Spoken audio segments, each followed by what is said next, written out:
nangyari, Lynette? Bakit umiiyak si Michelle? Lola, nag-away po kasi sila ni Jennifer eh. Tinulak po ako ni Jennifer, Lola. Oh, baka naman tinulak mo, kaya tinulak ka din. Hindi po, Lola. Tinulak po ako ni Jennifer. Hayaan mo. Pauwi na ata yung mami mo, ha? Nasaan na ba kasi sila? Kanina pa sila umalis ni Jacob, ah. Pauwi na siguro yun. Teka nga.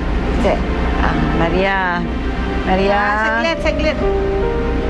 Oh, nasaan na yung gamot ko? Kailangan ko Ay, na. naku, hindi ko pa nakuha.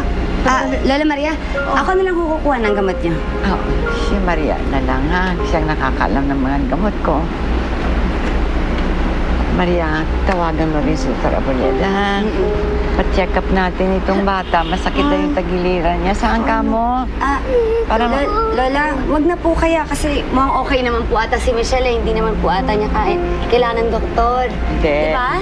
Hindi. Sa tingin ko, mas mukhang kailangan niya. Sige na, tawagin mo. Okay, sige. Baka masyado lang po tayo nagpapanik. Hindi. Tatawagan ko na.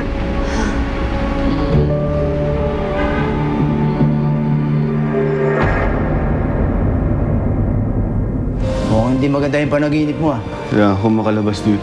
Tatakas ka. Daddy, yung boyfriend ni Gemma nasa labas. Si Philip yun, no? At yun yung tatay ni Kalila. Daddy! Kanina, ano ka ba? Ano ba sa palagay mo? Sila na kaya yung... Sayang nga at hindi siya nakita ni Jennifer. Siya lang makakapagpatunay kung talagang siya yung doktor na yun na nakita niya. Bakit ba kasi nangyari to? Napakamalas ko kasi naman eh. Huwag kang mag-alala. Doon ako sa kabilang sulok matutulog. Isip ng bata. Blood. Bakit ba parang sigurado ka nung niloko ka? Pwede ba? Tumahimik ka nga. Hindi siya nangaagaw. Sana nga.